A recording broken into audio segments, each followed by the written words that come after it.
Pour moi, c'était vital.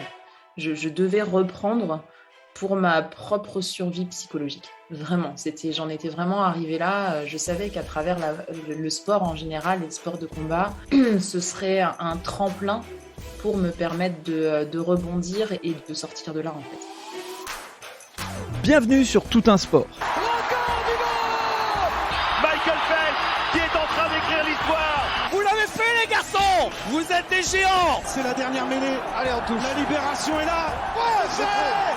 L'équipe de France est championne du monde. Et l'équipe de France championne olympique. Tommy Reiner. Oui, champion. Bienvenue sur Tout un sport, le podcast qui parle de tous les sports et de tout ce qui tourne autour du sport. Tout un sport, c'est un épisode sport chaque vendredi matin sur votre plateforme d'écoute préférée.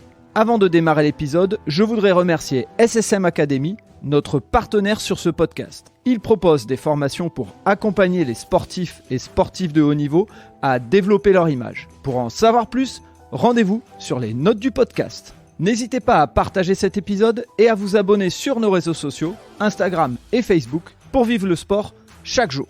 Allez, place à l'épisode, bonne écoute à vous.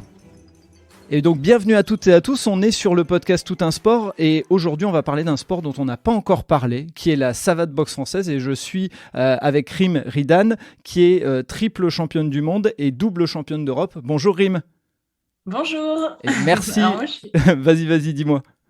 Bonjour à tous, merci beaucoup pour l'invitation, je suis vraiment ravie d'être présente parmi vous. Et c'est moi qui te remercie également. Et j'en profite pour faire un clin d'œil à Noémie, qui est mon alternante, par qui on a réussi à être mis en relation. Donc merci à elle et merci aux personnes qui ont joué l'intermédiaire. Je leur fais un clin d'œil. On va démarrer tout de suite par le classique portrait chinois sur le podcast. Le portrait chinois, pour ceux qui ne savent pas, c'est je te dis un mot et tu me dis celui qui te vient à l'esprit. Si je te dis un lieu, qu'est-ce que tu me dirais ? Je dis nature, mais surtout grands espaces. D'accord, ok. On en reparlera certainement, peut-être dans le podcast et dans ton parcours. Il y a peut-être des éléments qui expliqueront tout ça. Si je te parle d'un plaisir gourmand, est-ce qu'il serait plutôt sucré ou est-ce qu'il serait plutôt salé ? Il serait sucré, ouais. Et ce serait sans aucun doute le chocolat. Je pense que si je fais un top 10 des réponses, j'ai souvent le chocolat qui revient. Je peux que comprendre et je valide sans problème. Si je te parle d'une passion et ou d'un passe-temps qui peuvent être différents ou les mêmes. Alors, une passion, je dirais la lecture.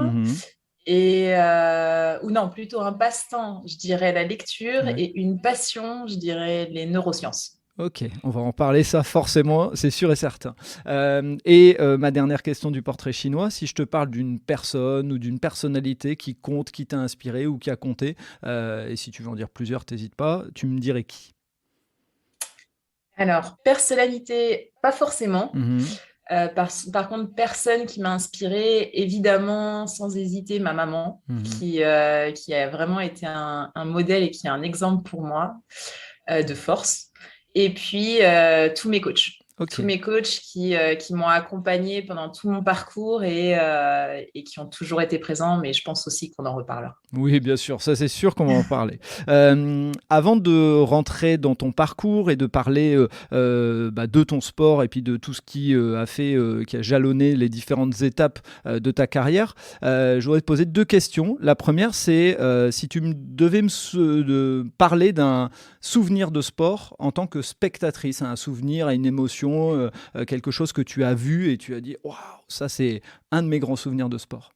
En tant que spectatrice, C'était quand j'étais plus petite, non pas en boxe, mais au karaté. D'accord. C'est rigolo parce que j'ai encore beaucoup d'émotions quand j'en parle. C'était les premiers championnats de France de karaté auxquels j'ai assisté, où tous les grands champions étaient présents. Et ce jour-là, j'ai donc pu assister à tous leurs combats, mais surtout, j'ai pu faire signer mon passeport de licence à tous les champions de karaté. Et ça a été pour moi un moment assez incroyable et qui m'a donné encore davantage, je pense, de détermination à vouloir le devenir moi aussi. D'accord, ok. Et si cette fois je devais te poser la même question d'un souvenir de sport, un souvenir d'émotion, ça peut même être des fois une défaite parce que dans le sport ça forge aussi, mais cette fois en tant que sportive, en tant que actrice si on peut dire. Alors, je dirais mes premiers championnats de France de boxe. Pourquoi ? Parce que ils ont été ce qui m'a permis de faire la transition dans mon esprit entre mon traumatisme crânien et donc mon échec, entre guillemets, au karaté en finale des championnats de France et ce cap que j'ai réussi à passer lors de cette victoire. Ok, et elle a une symbolique pour toi, c'est un passage entre deux mondes, entre guillemets, hein, mais tu vas l'expliquer bien sûr dans le détail. Oui.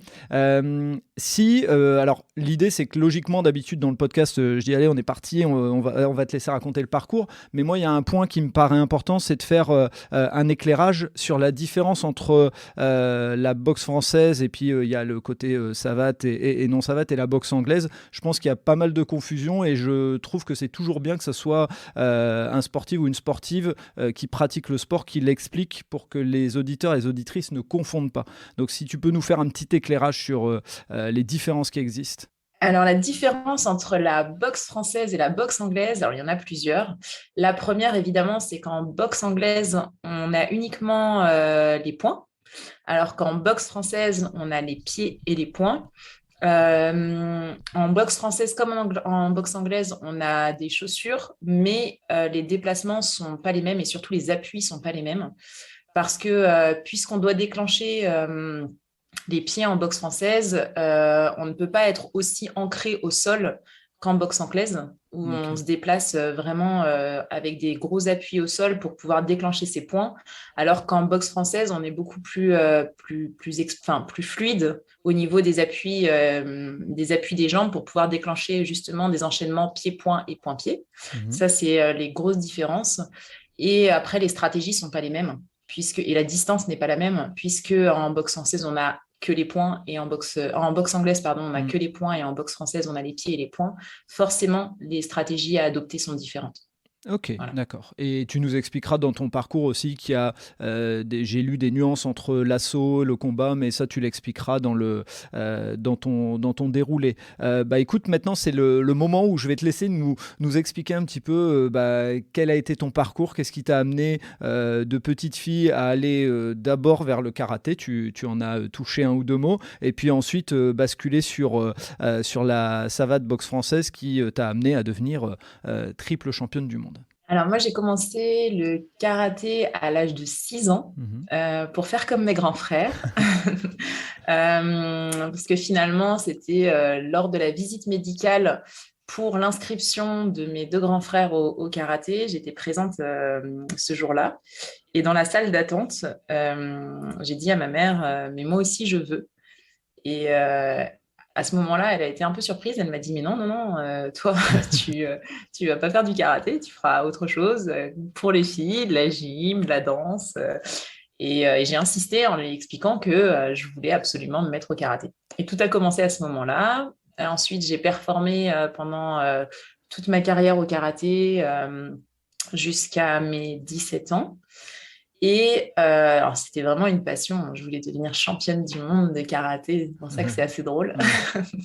Et arrivée à 17 ans, donc finale des championnats de France de karaté, je prends un coup au visage, je perds connaissance, mais ce n'est pas l'impact du coup sur mon visage qui a été traumatisant.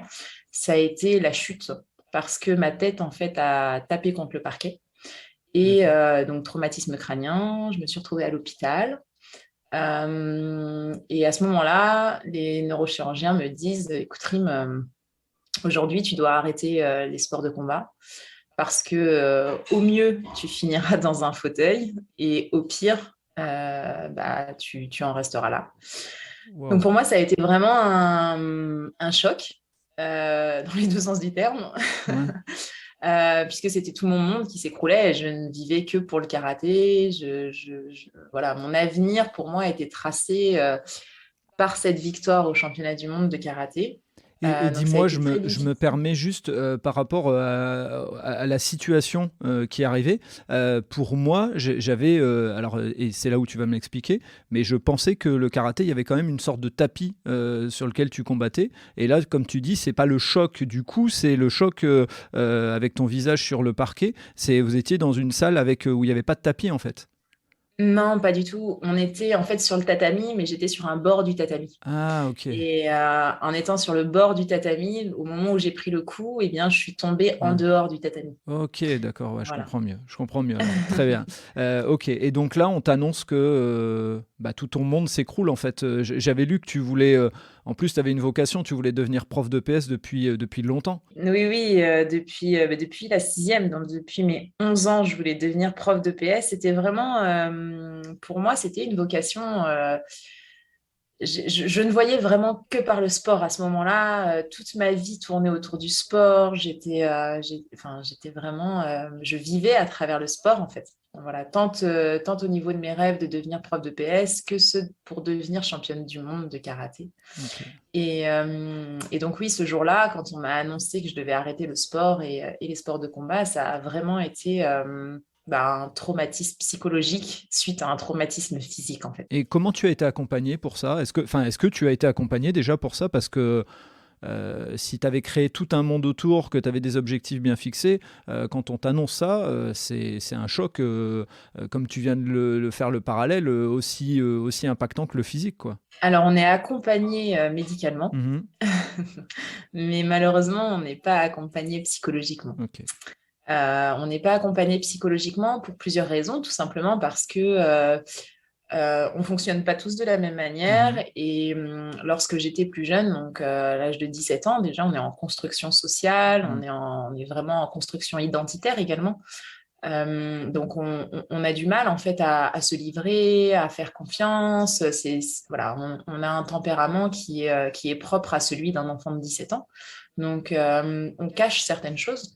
Et lorsque notre entourage finalement ne peut pas percevoir ça, ou alors le perçoit, mais simplement comme étant les conséquences du traumatisme physique, Mhm. c'est compliqué en fait d'accompagner la personne. Ouais. Donc ça, c'est la première chose, parce que comme je le disais au début, ma maman a toujours été présente pour moi. Et malgré tout, en fait, elle ne savait pas comment faire. C'est difficile à ce Oui. moment-là de réagir et d'agir de la bonne manière quand on ne nous a pas appris Mhm. finalement à agir face à ce genre de choses. Donc ça a été vraiment, oui, un moment de solitude et très long, parce que ça a duré quand même presque 1 an et demi, 2 ans. Donc ça a été vraiment très très long et ça a été une reconstruction. Alors je dirais pas solitaire parce qu'on est toujours finalement on rencontre toujours des gens qui ont le mot qui permet d'avancer, de se reconstruire, de mettre en place cette résilience finalement qui aboutit à celle que je suis aujourd'hui. Mhm. Mais c'est vrai que c'est très difficile parce qu'on a vraiment le sentiment d'être seul, même si c'est pas le cas. On a l'impression d'être dans une bulle et d'être seul face à sa détresse, en fait. Ouais. Voilà. Et malgré tout, aujourd'hui, en y repensant, j'ai conscience que finalement, si tous mes proches, si même les enseignants, lorsque je suis retournée à l'école, parce que pendant cette année, j'ai pas pu aller à l'école, Ah ouais. n'avaient pas été présents pour m'accompagner, j'en serais pas là aujourd'hui. Mais sur le moment, on ne prend pas conscience de tout ça. Donc voilà. Et puis pour revenir à la question, j'ai donc 2 ans presque, ça a duré 2 ans. J'ai Wow. arrêté l'école, Mhm. je n'ai pas pu passer mon bac. Et j'ai dû me reconstruire petit à petit jusqu'au moment où j'ai eu un déclic parce que je me suis rendu compte en fait de la différence entre celle que j'étais mentalement et psychologiquement avant ce traumatisme crânien, où j'étais quelqu'un de plutôt jovial, qui avait confiance en soi, qui avait envie d'avancer, qui avait ses rêves aussi Mhm. également. Et cette personne qui finalement, pour moi, n'était plus réellement moi, en totale détresse, perdue en fait dans une espèce d'abîme de solitude. Et à ce moment-là, je me suis dit, bon, soit tu trouves le moyen et la force de te reconstruire, soit tu arrêtes tout, mais vraiment. Donc, j'ai eu une période vraiment qui a été pas évidente, avec des pensées suicidaires. Aujourd'hui, j'en parle sans tabou, mais à l'époque, ça a été vraiment difficile. Et puis, j'ai rencontré, voilà, comme je l'ai dit tout à l'heure, des bonnes personnes, des personnes qui m'ont accompagnée, des personnes qui m'ont touchée aussi également, et qui ont su me parler comme il le fallait, autant à travers des vidéos ou des podcasts comme celui-ci, qui permettent aussi d'inspirer peut-être les auditeurs et les auditrices. En tout cas, pour moi, ça a été le cas.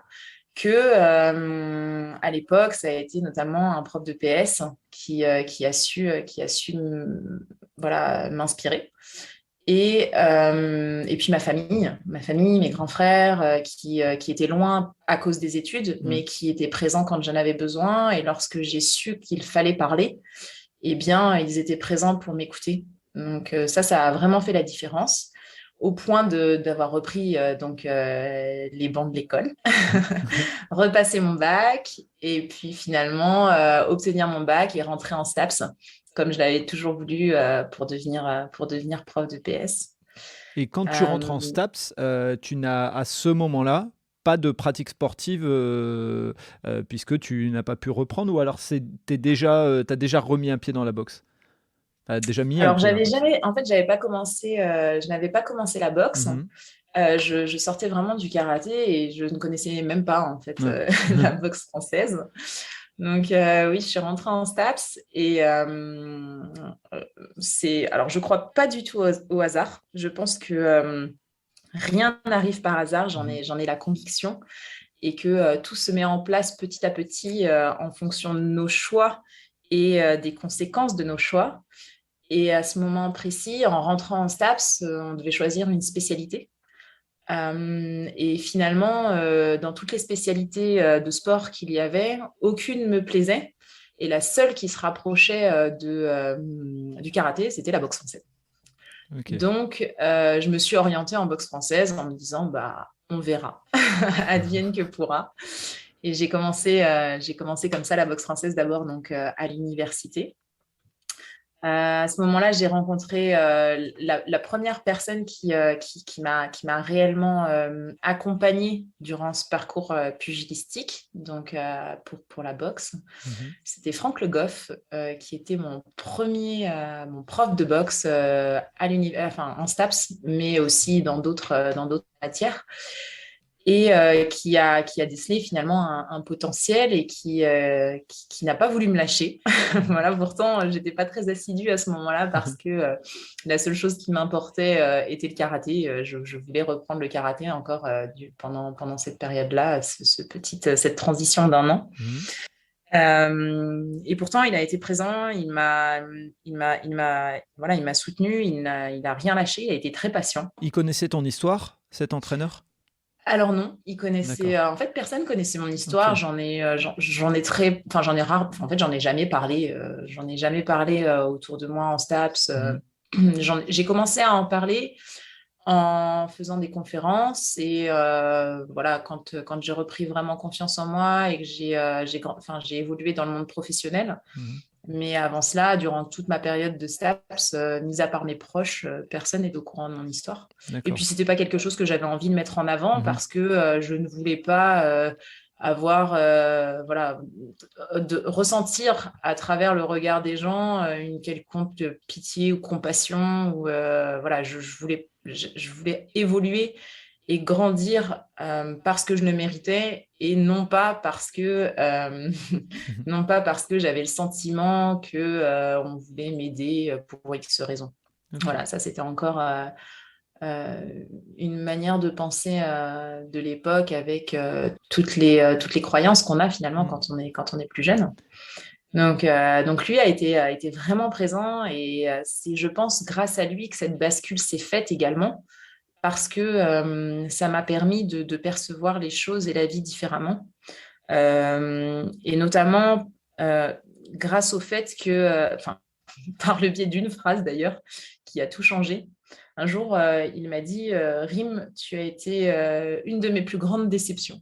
tu es une de mes plus grandes déceptions. Wow. Et lorsque je lui ai demandé pourquoi, il m'a dit parce que tu as un potentiel incroyable et tu ne l'exploites pas. Et ça fait réfléchir. Oui, bien sûr. Voilà, ça fait réfléchir. Et j'ai commencé à m'investir davantage en boxe à ce moment-là, en me disant, mais non, je peux pas le décevoir. Et je ne peux pas me laisser aller finalement. Ok. Donc, j'ai commencé à m'investir dans la boxe. Et juste avant de te laisser continuer, je me permets parce que je pense que d'autres vont penser comme moi. Quand tu reprends la boxe et que tu reprends un sport de combat, revient dans ma tête mon côté sécure, c'est de dire, on t'avait dit, si tu reprends un coup, c'est soit paralysie pour toujours, soit pire que ça. Et qu'est-ce qui passe dans ta tête à toi, qu'est-ce qui passe dans la tête de tes proches, parce que ce genre de situation, on peut le revivre chez d'autres. Il peut y avoir des jeunes qui ont une grave blessure à qui on leur dit si vous reprenez, ce sera dramatique, et j'imagine que les proches doivent être impactés aussi de tout ça. Donc la boxe, les coups, t'es amené à en prendre, je suppose. Alors, dans la tête de mes proches, ça a été la détresse. La détresse et la peur, je pense. Dans ma tête à moi, c'était une question de survie. Okay. Parce que si je ne reprenais pas les sports de combat, à ce moment précis dans ma vie, rien d'autre en fait m'animait autant. C'était quelque chose qui était vital pour moi. Et ce qui s'est passé dans ma tête, c'était très simple. Soit je meurs à petit feu sans reprendre les sports de combat, en tout cas je meurs psychologiquement parce que je me sentais en fait sombrer et ne pas réussir à me sortir de ce trou et de ce cercle vicieux infernal dans lequel j'étais engouffrée. Soit j'y allais et sans prendre en considération les conséquences physiques finalement, mais en tout cas tout en sachant que psychologiquement j'allais m'en sortir. C'est vraiment l'image que j'ai. C'était à ce moment-là, il faut m'imaginer dans un espèce de trou noir sombre et un trampoline qui vient simplement se poser devant moi. Et le trampoline, c'était le sport. Okay. Voilà. Et la solution a été saute sur ce trampoline et soit tu loupes loupes la terre qui te permet de reprendre ta vie normalement et tu restes au fond du trou, soit tu y arrives et tu peux de nouveau avancer.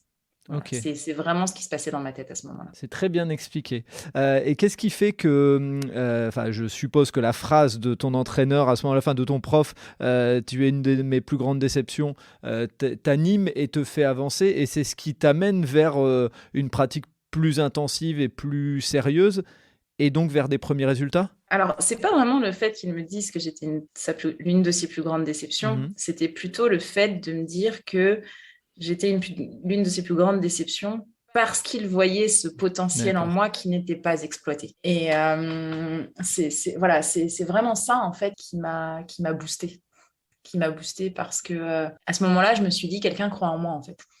Quelqu'un croit vraiment en moi. Et encore une fois, ça me donnait l'envie d'y retourner, d'y croire et de me donner les moyens d'avancer, tout simplement. Ouais.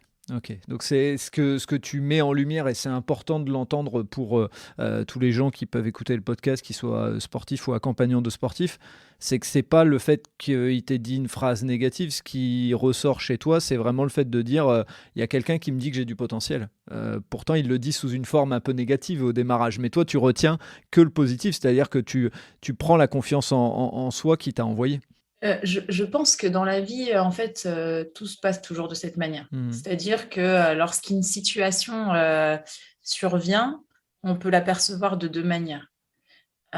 Soit on peut l'apercevoir, souvent on dit le verre à moitié plein et le verre à moitié vide, mais finalement, c'est vraiment comme ça que je perçois les choses. C'est-à-dire que ce n'est pas la situation qui fait notre personne, c'est la manière dont on l'aperçoit.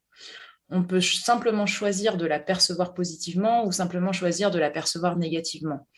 Et ça, j'accompagne au quotidien des sportifs, j'ai accompagné du tout public pendant un certain temps. Et ce qui fait la bascule entre je ne vais pas bien, je vais bien, ou je perçois, ou je me ressens mal et je me ressens bien, c'est vraiment la perception d'une situation.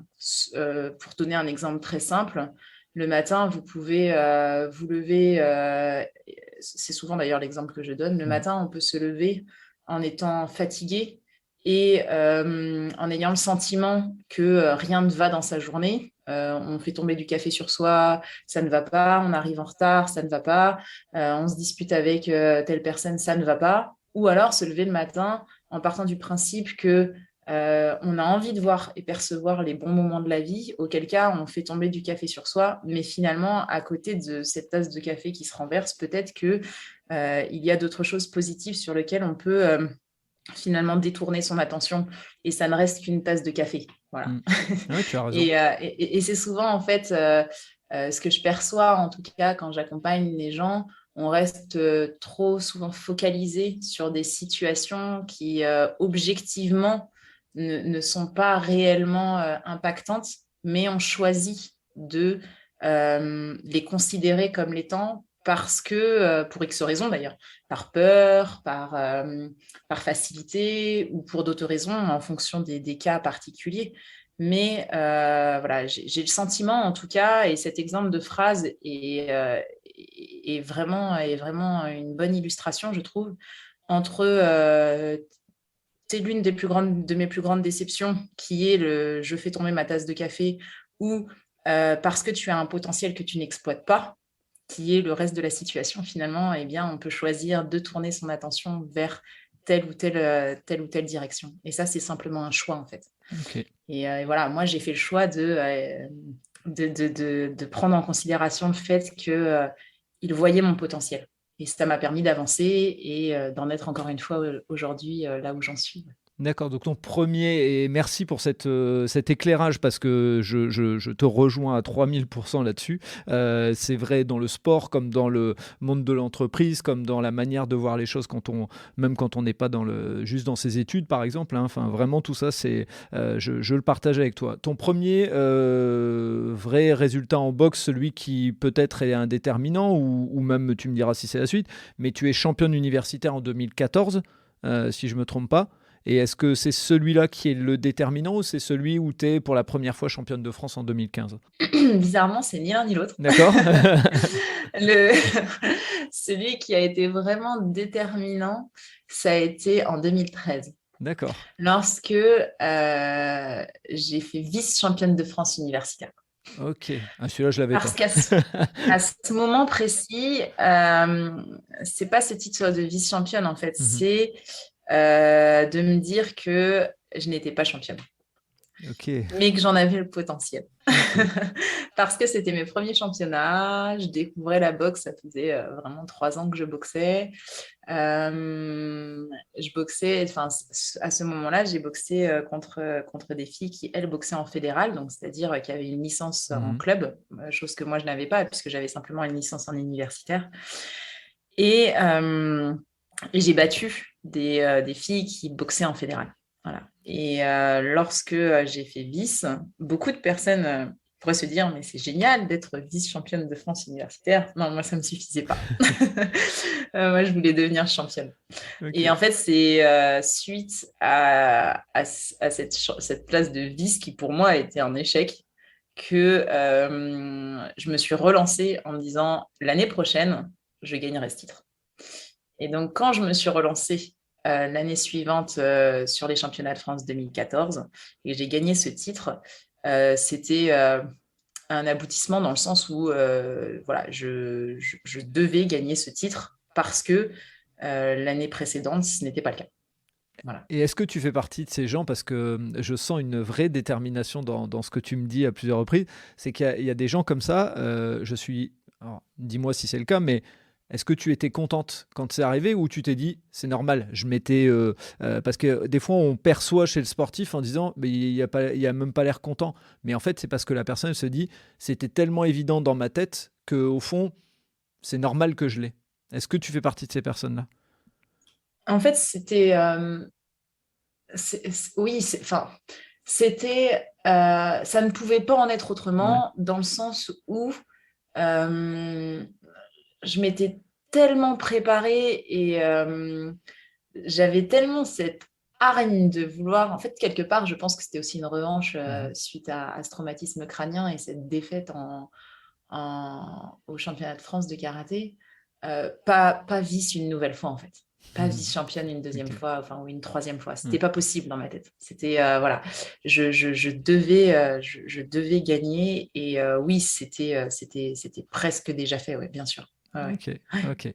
Et donc ensuite, tu deviens championne de France en 2015. Là, tu bascules réellement dans ça y est, c'est mon sport, je l'ai adopté, ou tu as encore eu besoin d'autres étapes pour dire je mets derrière moi le karaté?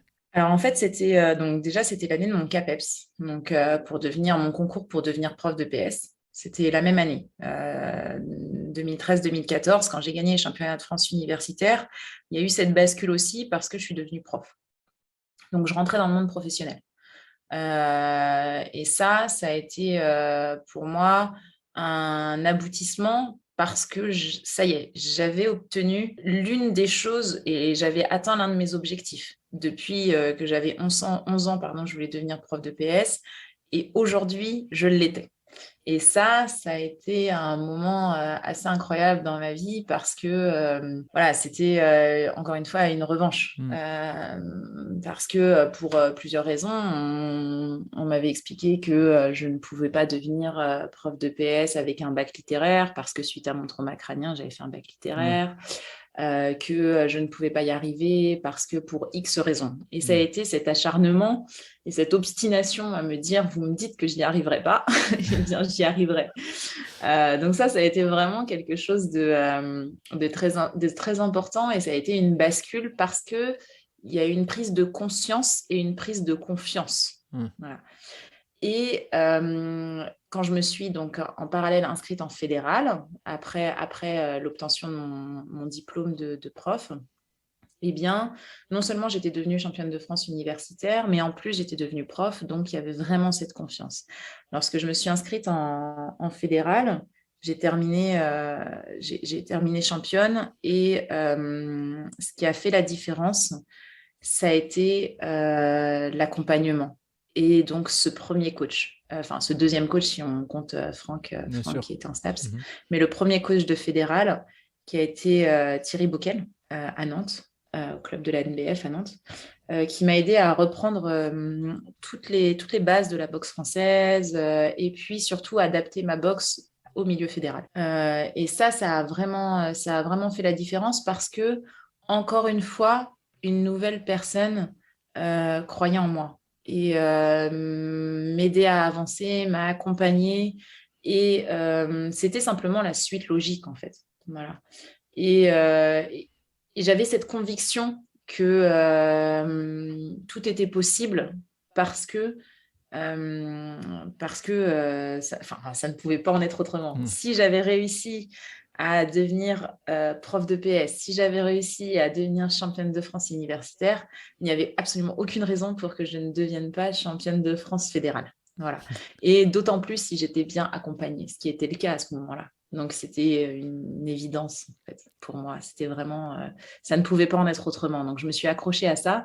Et je suis persuadée que lorsque on a un objectif et qu'on met tout en place pour l'atteindre, même si on ne l'atteint pas sous la forme que l'on pense, on l'atteindra toujours. Pour moi, ça a été le cas, par exemple, mais on reviendra dessus, pour mon rêve de devenir championne du monde de karaté. Finalement, je suis devenue championne du monde de boxe. J'ai atteint mon objectif sous une forme différente, mais je l'ai atteint. Eh bien, c'est exactement ce qui s'est passé dans ma tête à ce moment-là. Ok, il faut le repréciser aussi, la relation dans des sports qu'on va dire individuels avec l'entraîneur, elle est hyper importante. Et là, je sens que déjà les deux personnes qui t'ont accompagné dans les premières parties de ton parcours, il y en a peut-être eu d'autres après, ils ont créé quelque chose chez toi qui fait la différence. Oui, c'est les coachs en boxe. Alors, la boxe française est quand même un sport très particulier parce que on prend des coups, Mhm. que ce soit en assaut ou en combat. Donc, l'assaut, c'est de la touche. Mhm. Voilà, ça ressemble un petit peu au karaté. Le karaté se développe de plus en plus, donc l'image qu'on en a est plus facile à percevoir. Mais voilà, en boxe française, on a l'assaut, comme je viens de le dire, où là, on est plus sur des points, c'est-à-dire que les arbitres comptent les points. D'accord. Et c'est au nombre de points qu'on gagne. Donc, il n'y a pas de puissance. Alors qu'en combat, on est sur du chaos. Ok. Donc là, ce qui prime, c'est l'efficacité. Ok. C'est la technique, évidemment, mais aussi l'efficacité. Et qu'il s'agisse de l'assaut ou du combat, finalement, on prend toujours des coups. En assaut, on a des chaussures, comme en combat, mais en assaut, en fait, on va aller chercher à mettre des pointes, c'est-à-dire on va chercher les points vitaux pour piquer avec la pointe de la chaussure, sans mettre de puissance. Et ça fait extrêmement mal. Un peu comme quand on prend une béquille. Voilà, quand on s'est tous déjà pris une béquille dans la cuisse, C'est clair. ça fait extrêmement mal. Ou lorsqu'on tape son coude le nerf contre la table, ça fait très très mal. Pire que la béquille. Comment ? Pire que la béquille, je trouve. Voilà. Eh bien, c'est exactement cette sensation qu'on ressent en assaut. Voilà. Donc, ça fait très mal. Après, en combat, eh bien, voilà, c'est du chaos. Donc, on imagine plus facilement la douleur qu'on peut ressentir. Mais l'un ou l'autre, voilà, on prend des coups et il faut se préparer à ça. Et c'est quand même très particulier. On est dans un ring, on est entre 4 cordes et on ne peut pas sortir. On ne peut pas sortir. Ouais. Donc, la préparation mentale et l'aspect psychologique jouent un rôle très important et très impactant finalement sur la performance à ce moment-là. Et le coach est là pour nous accompagner, pour nous aider, pour stresser avec nous aussi, puis pour nous apaiser au-delà simplement de la préparation physique. Et donc, en tout cas, pour moi, ça a été quelque chose de vraiment déterminant dans mes performances. Ouais. D'accord. Ouais. Et juste là, je vais faire une parenthèse parce que je l'ai lu et j'ai trouvé ça assez intéressant. C'est qu'en tant que prof de PS, j'ai lu que tes élèves, pour une partie, ne connaissent pas ton palmarès. Et donc, tu leur fais faire de la boxe, si j'ai bien compris, pour les apprendre à se canaliser. Et comment ils réagissent quand ils le découvrent, ton palmarès, s'ils le découvrent? Alors non, je leur parle. Mais comme en fait, toute ma période de STAPS où j'évoquais pas le fait de ma blessure, je parle très peu, oui, de mon parcours, même encore aujourd'hui, hein, lorsque je rencontre du monde, c'est pas la première chose que je dis. Okay. Généralement, ils l'apprennent sur les réseaux ou par quelqu'un d'autre.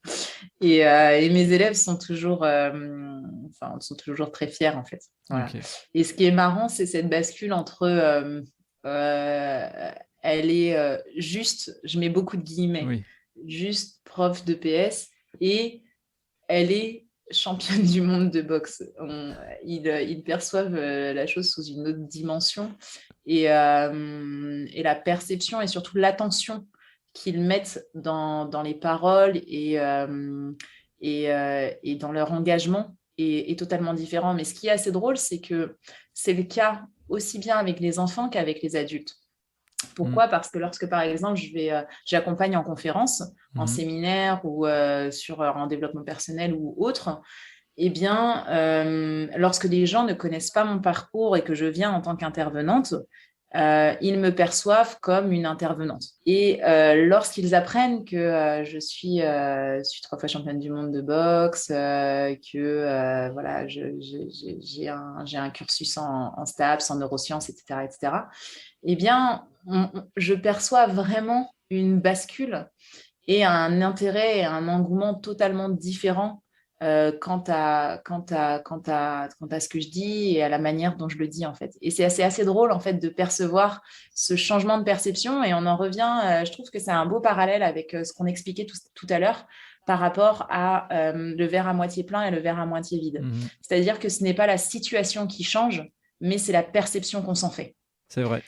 C'est exactement ça. C'est vraiment ça, ce qui se passe. C'est que les gens modifient leur perception simplement parce qu'un élément vient s'ajouter à la situation qui finalement est toujours la même. Et ça, c'est assez drôle à observer. Complètement raison. Et donc, je referme cette parenthèse et on y reviendra parce qu'on a des éléments sur les neurosciences à partager ensemble. Je ne peux pas te laisser partir sans en parler, mais rapidement faire un focus sur cette progression, puisque une fois que tu es championne de France, ensuite, ton palmarès commence à s'étoffer et on ne peut pas échanger ensemble sans parler de ces 3 titres de championne du monde. Nous expliquer un petit peu ce qui t'amène à passer de l'étape de championne de France à ensuite championne d'Europe et ensuite championne du monde. Alors, donc, lorsqu'on gagne les championnats de France, alors déjà, comme je l'ai dit tout à l'heure, ça a été vraiment mon plus beau, le souvenir le plus impactant pour moi parce que voilà, ça y est, j'étais devenue championne de France. J'avais atteint ce palier qui avait été jusque-là inaccessible malgré les championnats universitaires. C'était en fédéral, je devenais championne de France. Et lorsqu'on devient championne de France, automatiquement, on intègre l'équipe de France. D'accord. Donc, automatiquement, on a une sélection, mais généralement, on intègre l'équipe de France. Et lorsque j'ai intégré l'équipe de France, eh bien, ça a été alors déjà un moment incroyable parce qu'on représente son pays, parce que voilà, on porte les couleurs de son pays. Parce qu'on devient officiellement membre de l'équipe de France, chose qui est finalement assez incroyable, surtout quand on est depuis tout jeune à regarder ces personnes, champions de France, champions d'Europe, champions du monde, qui eux-mêmes ont intégré l'équipe de France et qui étaient si inspirants pour nous. Donc ça a été vraiment une bascule incroyable. Et lorsqu'on intègre l'équipe de France, forcément, on va boxer pour l'international. Et en boxe française, les championnats se font une année sur 2. C'est-à-dire qu'une année ont lieu les championnats d'Europe et l'année suivante ont lieu les championnats du monde. Donc là, on était en 2015 sur l'année des championnats d'Europe. Donc, je me préparais pour les championnats d'Europe. Et je pense que c'est très bien parce que ça m'a permis d'avoir une progression. Championne de France, championne d'Europe, championne du monde. Ça a vraiment permis cette progression de commencer par ces championnats d'Europe. Et ce qui est assez fou, en fait, c'est de se dire qu'on va s'entraîner qu'avec des champions de France. Voilà, ça, c'est assez fou parce que ça prend l'entraînement, en fait, et la préparation prend une autre dimension. C'est-à-dire que on n'est plus à s'entraîner dans son club, on s'entraîne vraiment face et avec, comme partenaires, les meilleurs de France. Et on a oublié de préciser aussi, je me permets parce que c'est vrai que ça nous paraît naturel, mais il y a aussi des catégories de poids comme dans le judo en boxe, et donc c'est ce qui fait que tu te retrouves avec différents champions de France ou championnes de France en catégorie de poids, c'est ça ? Oui, exactement. En fait, en boxe française, on a 8 catégories de poids chez les filles et 8 catégories de poids chez les hommes. D'accord. Donc, on s'entraîne avec 16 personnes pour l'assaut et 16 personnes pour le combat. Et on n'est pas mélangés. L'assaut et le combat ne sont pas les mélangés en équipe de France. D'accord. Et donc voilà. Donc, du coup, on s'entraîne avec 16 personnes, 15 autres champions, en fait. Et ça prend vraiment une autre dimension. Et ce qui est fou, c'est de se dire, j'en fais partie. J'en fais partie, en fait. Et ça, mine de rien, il faut le conscientiser. Il faut le conscientiser parce que en le conscientisant et en ayant conscience de ça, on gagne encore une nouvelle fois en confiance et ça permet de percevoir encore une fois les choses de manière différente. Pas simplement comme étant une suite logique, mais comme étant une opportunité de pouvoir être accompagné par les meilleurs, avec les meilleurs, pour encore s'améliorer et augmenter son potentiel. Voilà. Et ça a vraiment fait une bascule, en fait, entre les championnats de France et les championnats d'Europe. Ça a été, aujourd'hui, j'ai passé le cap et je suis parmi ceux qui qui représente son pays, qui représente les couleurs de la France. Ça, c'était assez fou. Et donc, ces championnats d'Europe, tu es premier en 2015. Tu deviens championne d'Europe ou je dis des bêtises? Oui, je deviens championne d'Europe. Après, j'ai pas perdu un seul titre. Donc, ouais, c'est ça. Je deviens championne d'Europe. Ça a été particulier parce que on connaît pas en fait. On arrive, on est tout nouveau, tout jeune à l'international, et il y a les anciens qui s'entraînent depuis des années et qui sont en équipe de France depuis plus longtemps et donnent des conseils, accompagnent, etc. Les coachs aussi qui nous préparent. Et on observe, en fait, on regarde, on se dit, bon, quelle nation je vais rencontrer? Donc, il y a les Italiens, on sait que les Italiens sont très forts. Et puis, les Russes aussi également, qui sont très forts, etc., etc.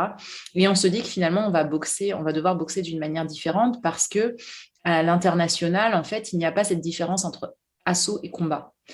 À l'international, les personnes qui font de l'assaut font aussi du combat. Et les impacts sont beaucoup plus puissants à l'international qu'en France. Et à ce moment précis, il y a une petite voix dans ma tête qui revient en me disant « Rim, fais attention quand même, parce qu'il y a quelques années, tu as eu un traumatisme crânien. » Ok, elle revient cette voix. J'allais te poser la question à un moment en disant mais ça revient. Et ok, tu as quand même cette voix en toi. Et elle fait quoi cette petite voix? Elle te donne de l'énergie pour travailler des techniques différentes ou elle te fait dire reste prudente dans les coups que tu mets?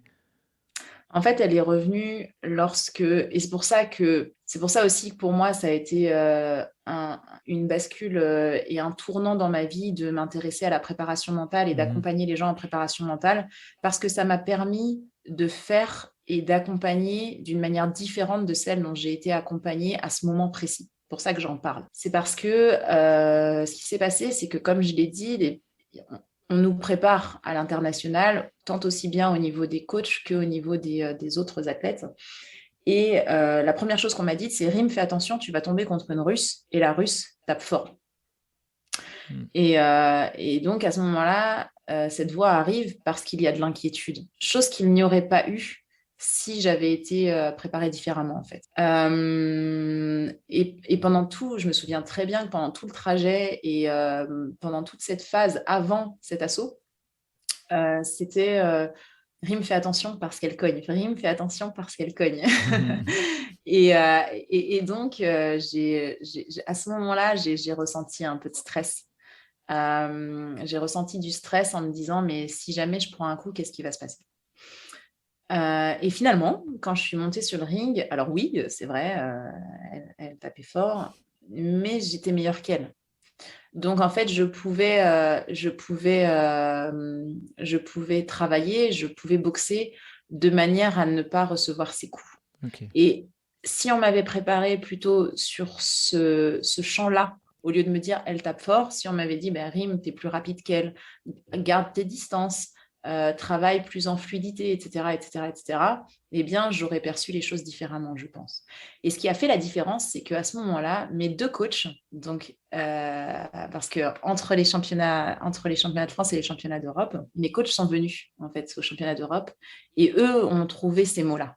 Okay. Eux ont été présents et ont été en capacité à me dire « mais Rim, arrête de te focaliser sur la puissance, focalise-toi plutôt sur tes compétences, focalise-toi sur ce que tu sais faire toi ».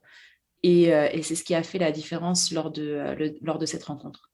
C'est ce qui m'a permis de reprendre confiance, c'est ce qui m'a permis d'adopter une stratégie qui a été la bonne pour gagner.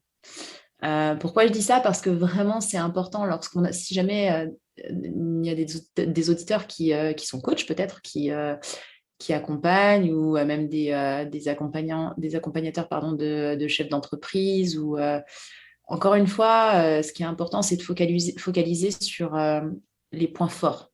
C'est focaliser sur ce qu'on sait faire et pas sur ce qu'on ne sait pas faire.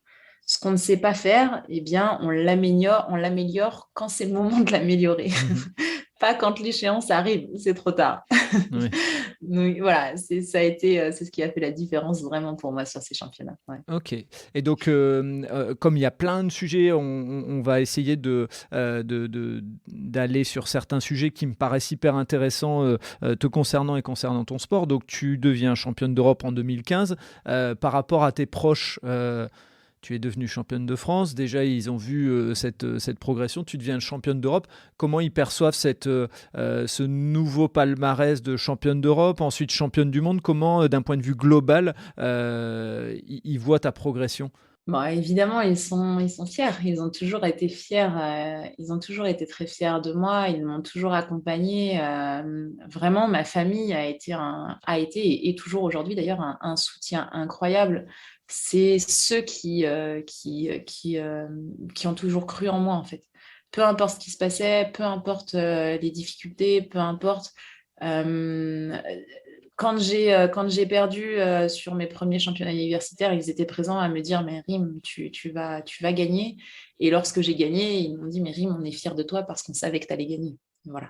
Et ils me connaissent, ils savent que lorsque je commence quelque chose, je vais au bout généralement des choses parce que ça me tient à cœur de faire les choses correctement, sinon je ne les fais pas.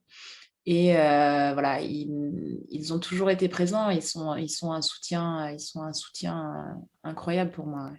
Avant de passer à la partie en dehors du sport et tout ce qui fait le lien, et moi j'aime bien dans tout un sport parler de tout ce qui fait le sport, avant ça, il y a quand même le fait d'être sportif de haut niveau, d'être championne d'Europe, d'être championne du monde, ça t'oblige à des déplacements, ça t'oblige à des entraînements, ça t'oblige à du temps à financer, à du matériel. Je pense que c'est important de mettre en lumière l'argent dans le sport de haut niveau, qui n'est pas toujours aussi clair que ce que les gens ont en tête, puisque les gens ont souvent en tête le footballeur qui gagne des millions.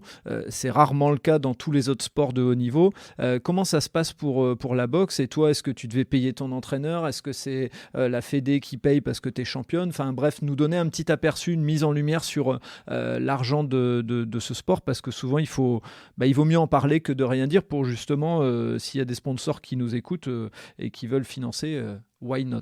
Alors, la boxe française est un sport magnifique qui n'est absolument pas financé. Voilà, pour être très clair.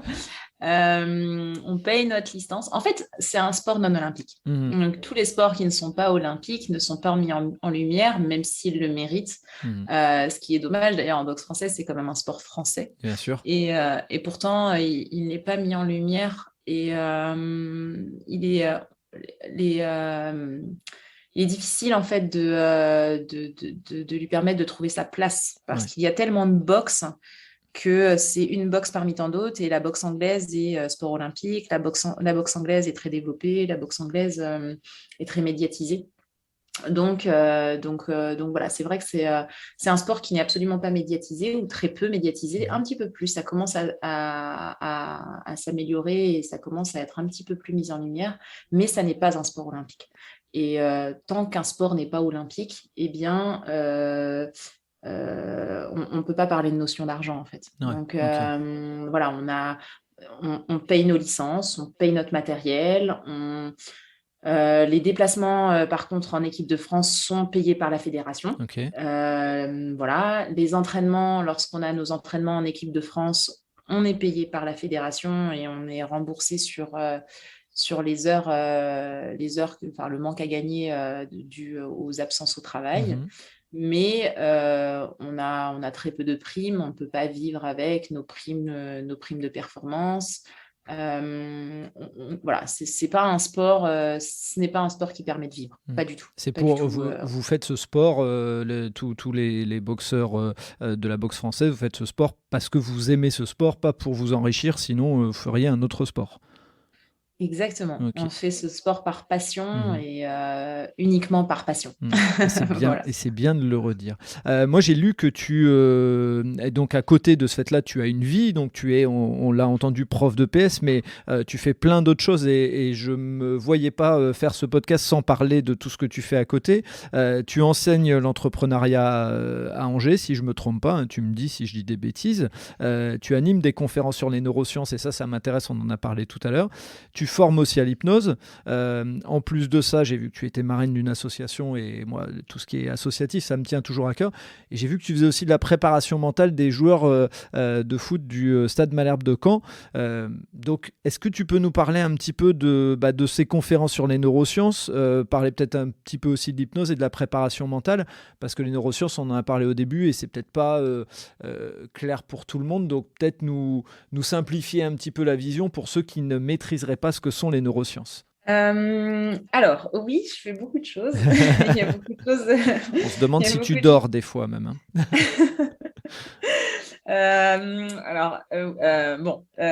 Oui, j'ai commencé par l'enseignement. Donc, j'ai été enseignante EPS pendant un certain temps. J'enseigne toujours dans les grandes écoles. Donc, j'ai enseigné à Polytechnique, etc. Aujourd'hui, j'enseigne en effet le sport et l'entrepreneuriat à l'UCO, à l'Université catholique de l'Ouest à Angers. Pourquoi? Tout simplement parce qu'en fait, après avoir obtenu mon diplôme de prof de PS, donc comme je l'ai dit tout à l'heure, je me suis spécialisée en préparation mentale pour comprendre notamment ce qui s'était passé dans ma tête lorsque j'ai eu ce traumatisme crânien et que j'ai sombré, alors que comme je l'ai dit tout à l'heure, je suis plutôt quelqu'un de déterminé et de jovial et de plutôt joyeuse. Et c'est vrai que j'ai passé un moment de ma vie un peu pas facile. Donc, je voulais comprendre en fait les mécanismes du cerveau. J'ai toujours été passionnée par le cerveau et par son fonctionnement. Donc, je me suis spécialisée en préparation mentale. Après, j'ai eu l'occasion de rencontrer donc Danny Debex, qui est le fondateur de l'école centrale d'hypnose, avec qui j'ai échangé sur mon parcours. Et lui m'a raconté son parcours qui est aussi assez incroyable. Qui m'a proposé de venir suivre le cursus de l'école centrale d'hypnose pour devenir hypnothérapeute. Donc, je l'ai fait. Je suis devenue hypnothérapeute à ce moment-là. J'ai accompagné des personnes, donc des non-sportifs et des sportifs, sur tout un tas de problématiques comme les addictions, les troubles du sommeil, la confiance en soi, gestion du stress, etc., etc. En parallèle de ça, je continuais d'enseigner, évidemment. Et puis, j'ai créé mon entreprise, mon auto-entreprise dans un premier temps. Donc, vu que, comme je l'ai dit tout à l'heure, j'aime bien faire les choses, si je les fais vraiment. Et je pense qu'on ne peut pas créer quelque chose si on n'en a pas les compétences. Donc, j'ai choisi de reprendre un cursus et de faire un MBA, donc un bac plus 5 en management, commerce et entrepreneuriat à l'école de commerce de Angers. Et c'est suite en fait à l'obtention de ce cursus que qu'on m'a contactée pour enseigner à l'Université catholique de l'Ouest en sport et entrepreneuriat. Et lorsque, dans une suite un peu logique de tout ça, j'ai eu l'occasion, lors d'une remise des récompenses à Longues et Jumelles, à côté d'Angers, de rencontrer à l'époque le manager général du SCO, qui est aujourd'hui le président du club du Stade Malherbe, donc Olivier Piqueux, qui a vu mon parcours et qui m'a demandé de venir accompagner les joueurs du SCO en préparation mentale. Donc, ça a commencé comme ça, l'accompagnement en préparation mentale. Voilà, donc je suis rentrée, donc j'ai mis de côté ma carrière de prof de PS pour rentrer au SCO comme préparatrice mentale là-bas. En parallèle, j'ai commencé à donner des conférences, enfin, j'en donnais un petit peu avant, des conférences sur justement la préparation mentale, le développement personnel, etc., etc. J'ai continué tout au long, et je continue toujours d'ailleurs, même si les compétences sont un petit peu différentes aujourd'hui. Et Et lorsqu'Olivier Piqueux a racheté pas racheté, mais a pris la tête du Stade Malherbe comme président du club, eh bien, il m'a demandé de venir travailler avec ses joueurs parce qu'il était content de mon travail tout simplement à Angers. Et j'ai accepté. Donc, j'ai suivi toute l'équipe qui est partie au Stade Malherbe. Et la condition, en fait, a été de reprendre mes études. Je voulais reprendre mes études et faire un doctorat en neurosciences parce que, comme je l'ai dit tout à l'heure, les neurosciences, pour moi, sont vraiment une passion et c'est quelque chose que j'ai toujours voulu faire. J'ai toujours voulu évoluer dans ce domaine-là. Et il a accepté. Donc aujourd'hui, tout en continuant mon travail de conférencière et de préparatrice mentale au sein du Stade Malherbe, j'ai repris également un cursus de doctorat en neurosciences, avec pour thème d'étude l'impact des troubles mentaux, donc stress, émotions, stress, anxiété, sommeil, etc., chez les sportifs de haut niveau. Voilà. Ok, donc tu en as parallèle. J'ai envie de dire un grand bravo, mais surtout, tu as été en contact de ce fait-là avec des sportifs de haut niveau avec qui tu as pu échanger. Donc, je suppose que tu as pris de ta pratique, mais tu as aussi été questionné certains sportifs pour étayer ta thèse. Oui, bien sûr. Les sportifs aujourd'hui, l'étude en fait est menée sur les joueurs du Stade Malherbe. Ok, d'accord. Ouais, voilà. C'est ton laboratoire entre guillemets. Exactement. D'accord. Et ça se passe très bien. Ok. Avec objectif la montée, non ? C'était un des objectifs qui était fixé, si je me trompe pas, non ? C'est toujours, ouais. pour tous les clubs de Ligue 2, l'objectif est toujours la montée et évidemment que c'est l'objectif. Et puis, concernant les associations, quand je suis arrivée sur Caen, oui, on m'a demandé de faire partie d'être marraine. Alors, j'ai été marraine de plusieurs associations sur Angers parce que c'est quelque chose qui me tient vraiment à cœur de pouvoir accompagner et aider quand c'est possible, parce que pour moi, j'ai été accompagnée, j'ai été aidée de différentes manières peut-être, mais ce qui est important dans la vie pour moi, c'est de transmettre et c'est de pouvoir aider quand on le peut. Et donc, je suis marraine de l'association L'Effet Papillon à Caen, qui est une association pour soutenir les enfants malades, handicapés, hospitalisés ou non d'ailleurs. Et dans le but de leur offrir des moments un petit peu de bulle d'oxygène pour leur permettre de respirer dans ces épreuves un peu difficiles, qui certains sont en fin de vie, d'autres sont gravement malades. Et voilà, l'idée, c'est de les faire un petit peu rêver et de leur permettre de voir la vie de manière positive. Bravo en tout cas pour ça. J'aurais encore 1000 trucs à échanger avec toi. Je voudrais juste terminer sur une vision par rapport à la boxe. C'est quoi l'avenir pour toi ? Est-ce qu'il y a des grandes compétitions qui arrivent ? Tu commences à doucement dire je vais raccrocher, ou c'est pas du tout dans l'idée ? Alors, moi, j'ai arrêté ma carrière. J'ai choisi d'arrêter ma carrière sur mes derniers championnats du monde, qui avaient lieu là en septembre dernier. Tout simplement parce que il faut savoir faire des choix. Et encore une fois, quand je fais les choses, je les fais correctement. Et en fait, ça demande beaucoup d'investissement. Bien sûr. Ça demande de l'abnégation. Ça demande du temps, énormément de temps, et il y a aussi les régimes qui sont à prendre en considération, qui sont difficiles, mine de rien, d'associer la vie au quotidien avec les régimes, etc. Et puis avec mes nouveaux objectifs et notamment l'obtention de mon doctorat, je peux pas tout faire. Ouais. Donc voilà, je pense que dans la boxe, j'ai fait ce que j'avais à faire. J'ai gagné ce que j'avais à gagner. Et aujourd'hui, ce qui m'inspire, c'est l'obtention de ce doctorat et travail de recherche.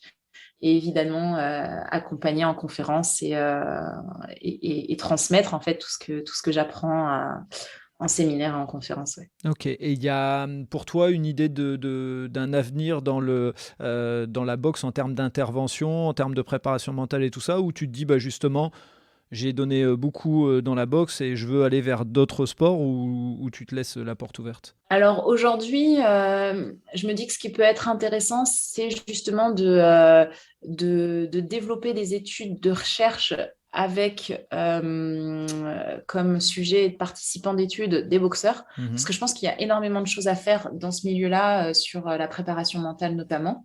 Et comprendre un petit peu les mécanismes du cerveau d'un boxeur, parce que d'un individu en général, mais c'est vrai que pour avoir été pratiquante pendant longtemps et à haut niveau, je me rends compte de tout ce qui se met en place au moment où les échéances arrivent.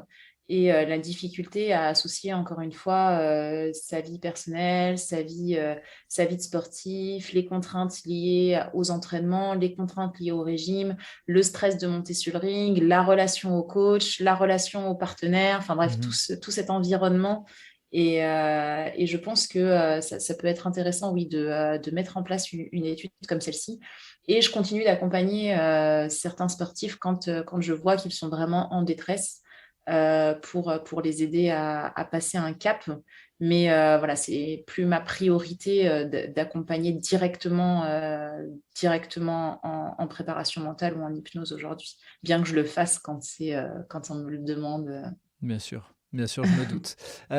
Avant de terminer, je voulais vraiment te remercier d'avoir accepté mon invitation, d'avoir accepté de partager. Comme je viens de le dire 2-3 fois, j'aurais encore plein de choses. On aurait pu rentrer dans le détail de tes combats pour les championnats du monde, etc., de ces parcours. Je trouvais intéressant d'avoir ton panel global parce que tu as un parcours avant karaté. Il y a de la résilience qui rentre en jeu. Ensuite, derrière, des performances. Et puis l'idée de travailler dans le sport mais d'une autre manière, et je trouve ton parcours hyper éclairant pour plein de personnes, autant des parents de jeunes qui se disent je veux travailler dans le sport mais j'ai pas le niveau, autant des parents qui viennent d'avoir leur enfant qui a eu une blessure ou autre, enfin bref, il y a plein d'aspirations.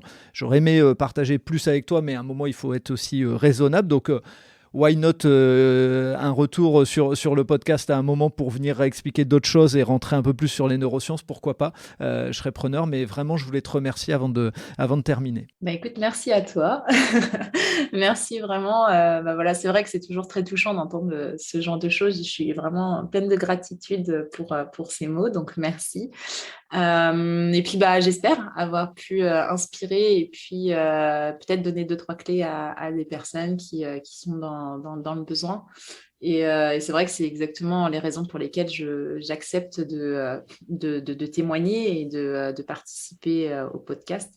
C'est parce que je pense que garder ses compétences et ses expériences pour soi, ça ne sert absolument à rien. Donc, moi, j'aime transmettre. C'est quelque chose qui me tient à cœur. Donc, c'est avec grand plaisir que j'étais présente aujourd'hui.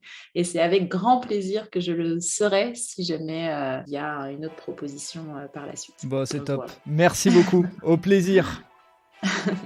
Et voilà, c'est le coup de sifflet final. Fin de l'épisode. J'espère que vous avez apprécié cet échange et pour en savoir plus, rendez-vous sur les notes du podcast. Si vous avez aimé cet épisode, n'hésitez pas à vous abonner et surtout à laisser un commentaire et une note sur Apple Podcast ou mettez 5 étoiles sur Spotify, ça aide à faire connaître le podcast. Vous aimez les podcasts ? Découvrez Allez Vas-y, notre podcast qui met en avant les personnes qui passent à l'action.